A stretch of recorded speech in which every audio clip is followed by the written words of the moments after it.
네, 팁 한 개만 더 해볼게요. 새로운 라이프 스타일을 한번 제시해라 라고 했는데 꼭 제시하진 않더라도 새로운 어떤 라이프 스타일이나 어떤 세대의 라이프 스타일을 좀 반영해서 시대에 어떤 맞게 좀 한번 활용해 보면 어떨까 해서 이제 학과 이해도를 높이기 위한 이제 아이템 발굴 중에 하나로 뽑았던 게 이제 재미있는 활동이잖아요.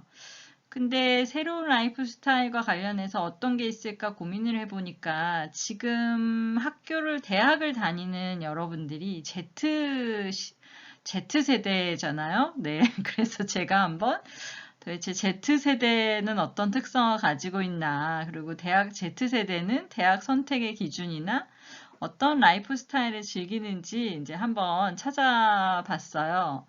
그래서 Z세대 이렇게 검색을 해보니까 실제로 Z세대를 대표하는 뭐 누구도 있고, 뭐 Z세대와 관련된 여러 가지 이야기들을 잘 연계해서 이런 식으로 활용을 하고 있었어요. 근데 Z세대의 특징을 좀 잘 정리한 책이 있더라고요. 거기 보니까 도무지 종잡을 수 없는 요즘 애들이 Z세대래요. 네, 저는 여러분 종잡을 수 없을 만큼 이해 안 되진 않는데 그런데 이 Z세대가 이제는 주류라는 거죠. 그래서 여러분들의 관심사나 어떤 행동의 스위치를 이해하는 이 Z세대 트렌드 키워드 5개가 있는데 한번 맞는지 한번 보실래요? 다만추 세대라 그래서 다양한 삶을 만나는 것을 추구하는 세대다. 그래서 다양한 삶을 만나면서 나의 가능성을 확장해 본다. 여러분 맞나요?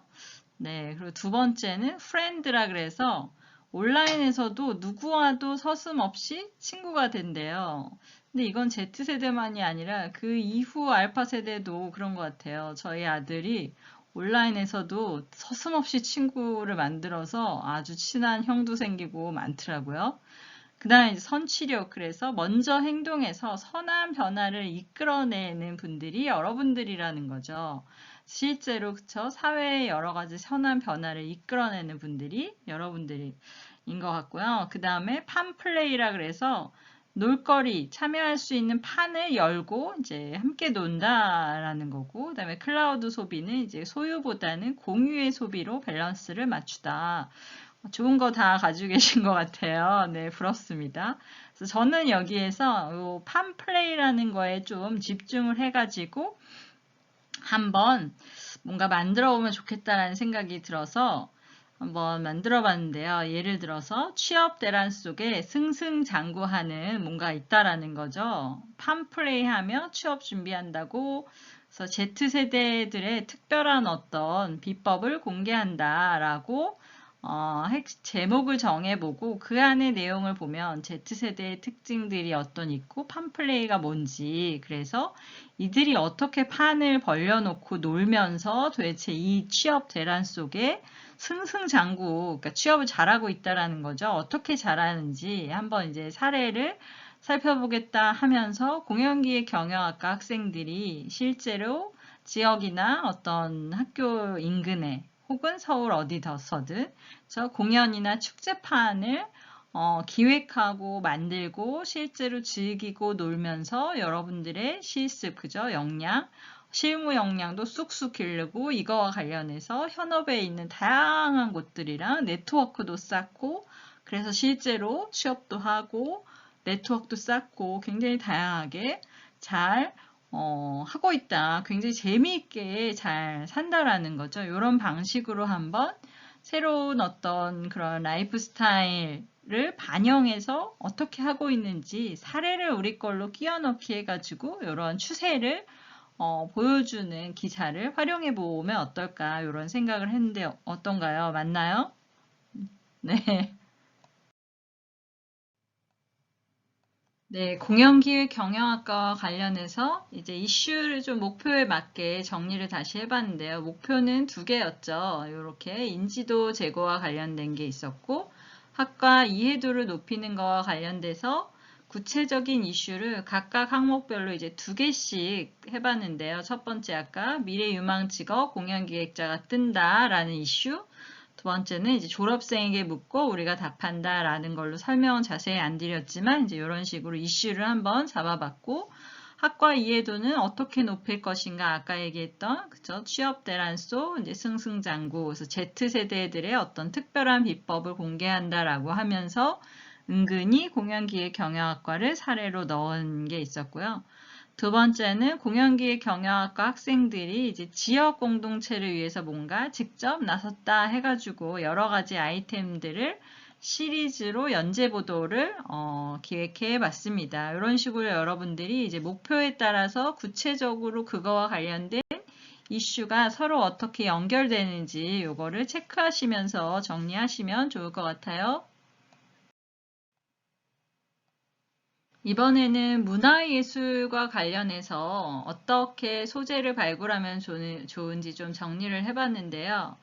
예를 들어서 장르마다도 조금 차이가 있겠지만 기본적으로 이번 공연은 어떤 창작인지 혹은 한국 초연인지 뭐 재연이라면 뭐 몇 년 만인지 몇 번째인지 이런 이슈가 될 만한 어떤 정보들이 있는지 체크해 보시고 그 다음에 작품과 관련해서 어떤 수상했던 경험이나 어떤 실적 이런 것들은 사실 어떤 신뢰도와 관련해서 좀 좋은 정보들이 될 수 있기 때문에 이런 것들 어떤 게 있는지 살펴보시고 그 다음에 여기 있는 건 이제 인물과 관련된 건데 주연이나 주역이나 뭐 지휘를 맡았거나 연출이든 뭐 감독이든 그쵸? 어떤 가수 뭐 이런 식으로 해서 주요 무대 위에 등장하는 분들 혹은 그런 스텝, 제작진이 얼마나 유명한지 근데 꼭 유명하신 분만 있는 게 아니라 뭔가 새롭고 주목받고 있는 신인인지 유망주인지 아니면 좀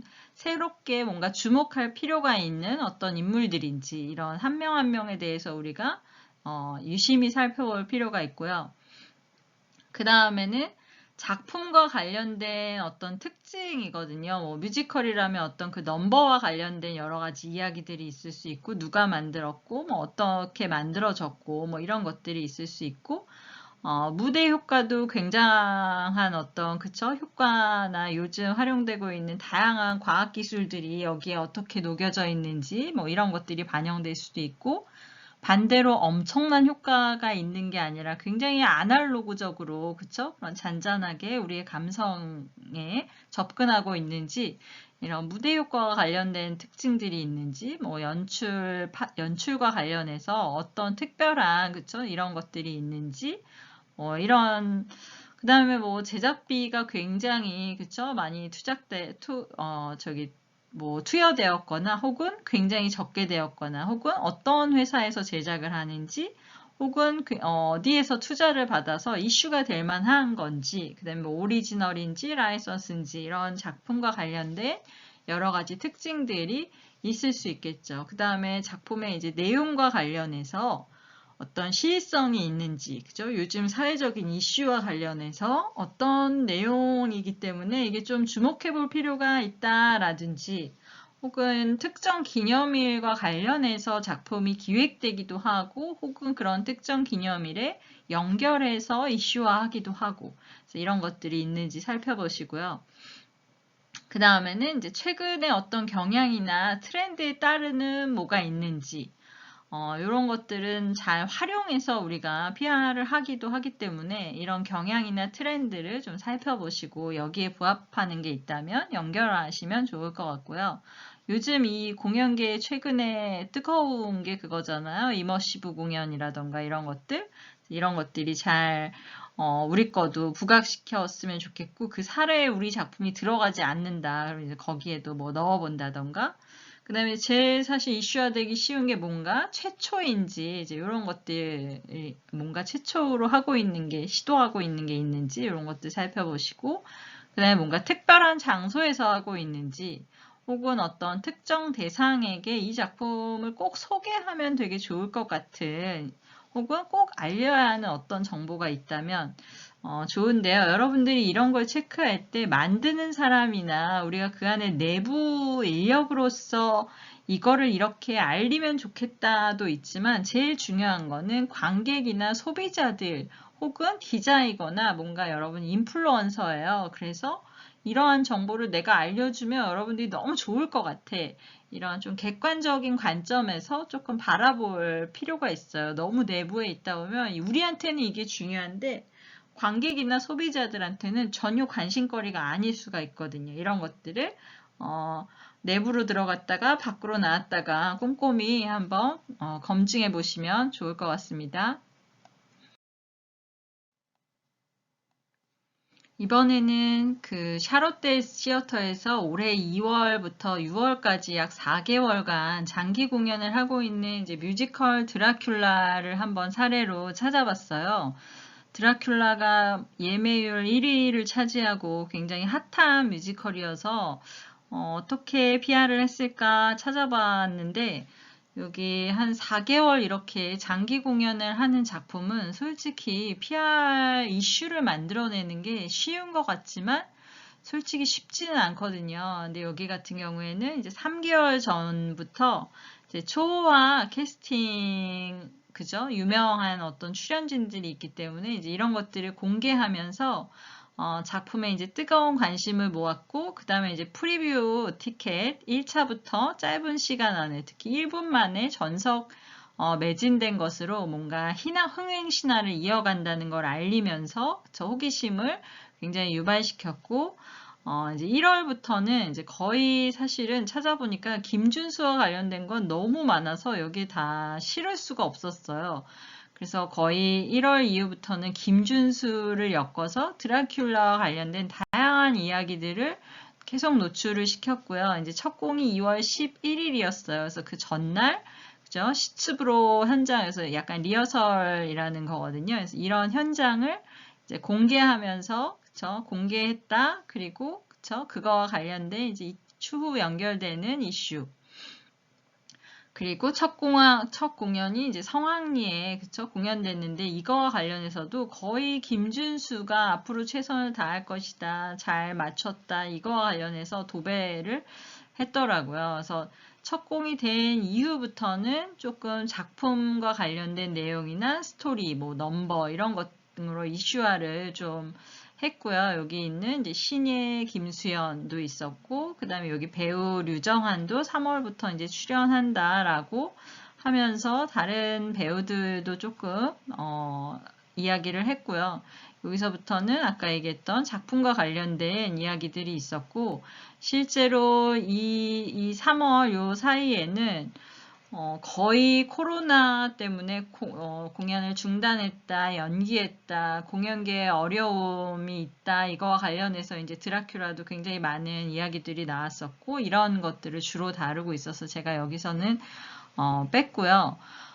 그 와중에도 사실은 김준수가 빨강머리도 문제없는 아이돌 비주얼 해가지고 빨강머리 컷으로 이제 올리면서 그래도 계속 끊임없이 드라큘라에 관심을 가질 수 있도록 연결했었고 또 거기에 나오는 또 임혜영이라는 배우와 관련해서 배혜영이라는 인물과 관련된 인터뷰를 쭉 달라주면서 거기에 드라큘라도 이제 넣으면서 계속 끊임없이 이러한 이슈들을 만들어서 지속적으로 노출은 하고 있어요. 근데 여러분 이렇게 쭉 간단하게만 봐도 여러분 어떤 느낌이 드시나요? 드라큘라 뮤지컬과 관련해서 무엇이 가장 머리에 남나요? 저는 이걸 조사하다 보니까 김준수 이꼴 드라큘라 어떤 그런 이미지가 심어지지 않았나라는 생각이 들더라고요. 나중에 다음 드라큘라를 할 때 김준수가 없다면 어떻게 할까? 그러니까 드라큘라를 좀 김준수가 없는 드라마를 상상하기가 좀 어렵게 된 것 같은데요. 제가 생각했을 때 조금 더 드라큘라라는 작품과 관련해서 다양한 이슈를 개발할 필요가 있어 보입니다. 네, 그래서 앞으로 6월까지 공연이니까 더 관심을 갖고 지켜보면 재미있을 것 같고요. 이렇게 해서 좀 정리를 해보면 아까 얘기한 것처럼 문화예술과 관련해서는 작품에 대한 이슈가 있고 그 다음에는 그런 인물 중심의 이슈가 있고 아까 여기 봤던 티켓이 1분 만에 팔렸다라던가 전회차 뭐 티켓 오픈할 때마다 막 계속 매진이 된다거나 이런 식으로 해서 마케팅 관련 이슈 등으로 이제 크게 구분해서 나눌 수 있습니다.